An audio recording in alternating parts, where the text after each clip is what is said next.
Notre invité est l'ancien gouverneur de la province de Luxembourg, Bernard Capras. Bernard Capras a quitté ses fonctions en 2016. Il est notre invité. Il nous parle aujourd'hui de sa vision de notre province, de notre région et de ses spécificités frontalières, des enjeux aussi qui nous attendent. Monsieur Capras, bonjour. Bonjour. Vous avez donc quitté vos fonctions en 2016. Vous suivez toujours évidemment l'actualité. Qu'est-ce que cela fait du jour au lendemain de se retrouver un citoyen presque lambda? Eh bien, franchement, j'ai vécu ça avec sérénité.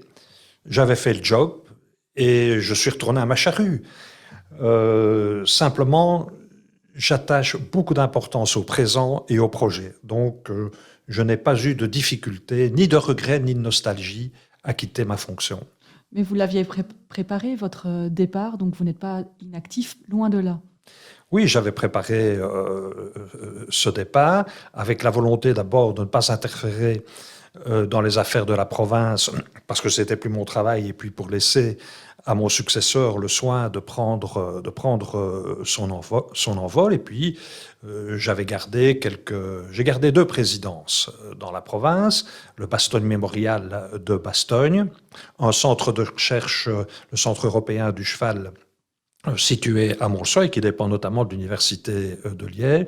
Et puis j'ai pris la présidence des archives et musées de la littérature à Bruxelles, à la Bibliothèque royale, ce qui est une équipe, il y a là une équipe importante de 18 personnes à temps plein. Et donc voilà, ça c'était la préparation de mon après-carrière. Et puis vous êtes auteur aussi, d'ailleurs vous venez de sortir votre dernier roman, La dérive des sentiments. Mais quand on a été gouverneur comme vous l'avez été, à une époque dense, le regard sur le monde qui nous entoure ne peut pas être le même que pour n'importe qui. Quand vous regardez l'actualité, vous avez un décodeur que d'autres n'ont pas. Oui, je regarde ce qui se passe, évidemment singulièrement dans la province.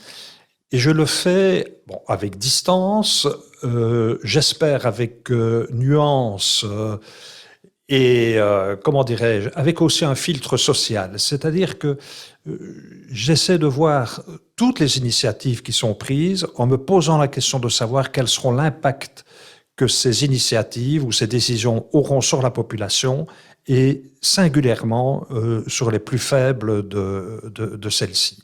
Quand vous regardez en arrière, est-ce qu'il y a des combats que vous êtes encore fiers aujourd'hui d'avoir menés? Oui, il y en a. Assez curieusement, il y a deux combats très anciens, puisque j'ai été député provincial du Luxembourg de 1979 à 1980, une période très courte, mais j'ai réussi deux choses qui ont beaucoup compté dans ma vie. La première, c'est d'avoir imposé, et ce ne fut pas un combat facile, la construction de l'Institut spécial, de l'école spéciale de Mont ou Falise, dédicacé à des handicapés et à des handicapés profonds. Et j'ai par ailleurs sauvé une autre institution qui était en péril, qui se trouve l'école spéciale de l'école spéciale de Briscoll à Érezé.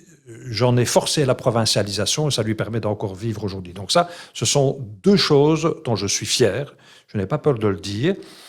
Et puis comme gouverneur, j'ai vraiment tenté chaque fois que je le pouvais de fédérer les personnes. Je réunissais dans la discrétion, mais souvent, les syndicats et le patronat. Et par ailleurs, le monde politique. Et nous avons pu comme ça construire, car je n'ai rien fait seul, je crois pas à l'homme providentiel, je crois à la providence des réseaux. Nous avons pu construire pas mal de choses de manière concrète. Quelles sont vos perceptions des grands enjeux auxquels nous allons devoir faire face, notamment en province de Luxembourg? Alors, il y a deux dossiers qui s'imposent à l'évidence et qui sont l'objet de beaucoup de préoccupations. Ce sont les soins de santé dans la province, avec, pour ma part, une attention particulière qui doit être mise sur l'aide médicale urgente. Et j'aspire, quant à moi, à un développement des secours héliportés. Il y a là un sujet de réflexion majeur. Je vois le travail exceptionnel qui est fourni par l'hélicoptère de bras. Ce service devrait, à mon sens, être développé. Ça pourrait être un objectif, d'ailleurs, au sein de Vivalia, si ce n'est pas le cas aujourd'hui. Et il y a ensuite la sécurité civile. la zone de secours, les pompiers, comme on le dit familièrement, qui sont aussi au centre, qui doivent être au centre des préoccupations, et qui le sont d'ailleurs. Est-ce que vous avez des craintes sur des sujets particuliers pour l'avenir de la province de Luxembourg? Alors, il y a un sujet qui me préoccupe parfois. Ce sont, comment dirais-je, les obstacles de tous ordres qui sont posés face à notre développement économique. Idelux, je le dis, fait un travail remarquable et avec, contrairement à ce que certains pourraient penser, un réel souci des enjeux écologiques. Du reste, ce sont les jeunes recrues de l'intercommunal qui imposent de ce point de vue leur façon de voir, et c'est une excellente chose. Mais il faut faire attention de ne pas compter uniquement sur le Grand-Duché de Luxembourg pour le développement de la province. D'abord, parce qu'il y a beaucoup de créativité chez nous, et il faut pouvoir permettre à celle-ci de s'épanouir chez nous. Est-ce que vous avez en ligne de mire les deux dossiers de la ZAD et de celui de l'extension de Veller en particulier? Oui, on pourrait penser à ces deux dossiers. Je dois dire que je n'ai pas très bien compris ce qui s'est passé à la ZAD. Je l'ai d'autant moins bien compris que j'ai vu taguer, comment dirais-je, la mention d'Idelux Finance. C'était visiblement ne pas connaître l'objet de cette intercommunale qui précisément a pour mission de développer les entreprises en prenant des risques là où les banques ne le font plus. Il y a donc là un objet qui était important, tout cela m'a un peu surpris. J'observe d'ailleurs que les choses finalement se calment et que même les hirondelles sont revenues à la sablière. Quant au dossier de Weiler, franchement, je ne connais pas assez pour en parler de manière abondante, mais je répète la nécessité qu'il y a de continuer à développer cette province sur le plan économique. Il y a d'ailleurs aussi tout le problème des friches industrielles, et je pense à celle de Stockholm, par exemple, qui mériterait une attention particulière. Je ne doute pas que ce soit le cas, mais je ne vois tout de même pas ce dossier aboutir très, très prochainement. J'ajoute, et j'en termine par là, que le développement économique de la province au travers de ces zones d'activité économique ne représente que 2% de notre territoire. Il n'y a donc vraiment pas péril en la demeure à cet égard. La fusion des communes, comme on le voit sur Bastogne et Bertogne, est-ce qu'il ne faudrait pas accélérer cette dynamique? Alors l'exemple que vous venez de citer est vraiment très très intéressant, et je suis les développements de cette fusion avec beaucoup d'intérêt. Je voudrais rappeler qu'en 1976, nous sommes passés dans la province de, je cite de mémoire, 220 communes à 44 communes. Ça ne s'est pas fait de manière simple, ça s'est même fait à certains endroits dans la douleur, mais personne aujourd'hui ne songerait à revenir en arrière. Il y a donc lieu de se poser des questions concernant ces fusions que j'estime pour ma part nécessaires, en tout cas à certains endroits, parce que c'est la concentration des moyens, c'est la professionnalisation des équipes, c'est la capacité à mener ensemble des projets pour le bien de la population.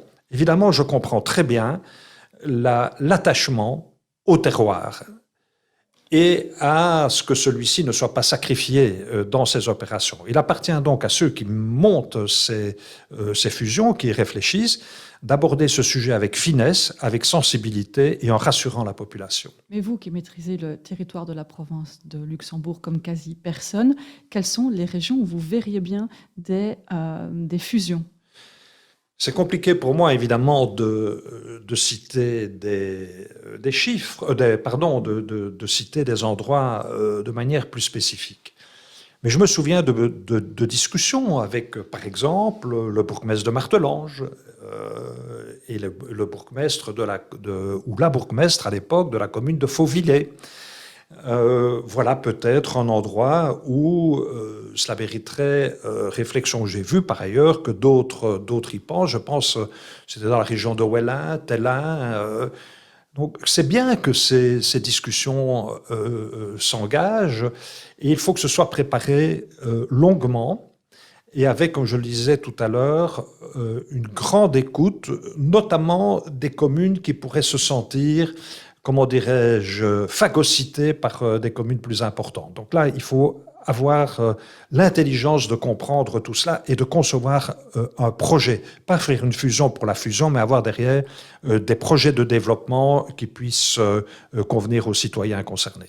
Nos écoles d'ingénieurs à Arlon et Virton, n'est-ce pas une ineptie qu'elles ne soient pas fusionnées quand on voit surtout le développement de l'université à Luxembourg? Alors ça, c'est un grand sujet, un sujet important. Je rappelle qu'en tant que gouverneur et avec d'autres, parce que comme je le répète encore une fois, je crois à l'importance des réseaux, à la providence des réseaux et pas à la providence et pas à l'homme providentiel. Je rappelle que si nous avons pu sauver la Fondation universitaire du Luxembourg, qui était menacée, c'est en l'adossant et en l'intégrant à l'université de Liège, tout simplement parce que les autres universités n'en voulaient pas. J'ai aussi toujours plaidé pour les rapprochements entre deux hautes écoles. Il ne s'agit pas de les fusionner, mais j'observe que, par exemple, la codiplomation fonctionne très bien à Arlon en ce qui concerne les assistants sociaux. Et donc là, il y a matière à réflexion, par exemple, pour les ingénieurs industriels et leur avenir. Nos hautes écoles, dont le nombre d'élèves était dopé par les élèves grand-ducaux, ne sont-elles pas menacées face au développement ultra rapide de l'université du Grand-Duché de Luxembourg? Alors, j'observe le développement formidable de l'université de Luxembourg.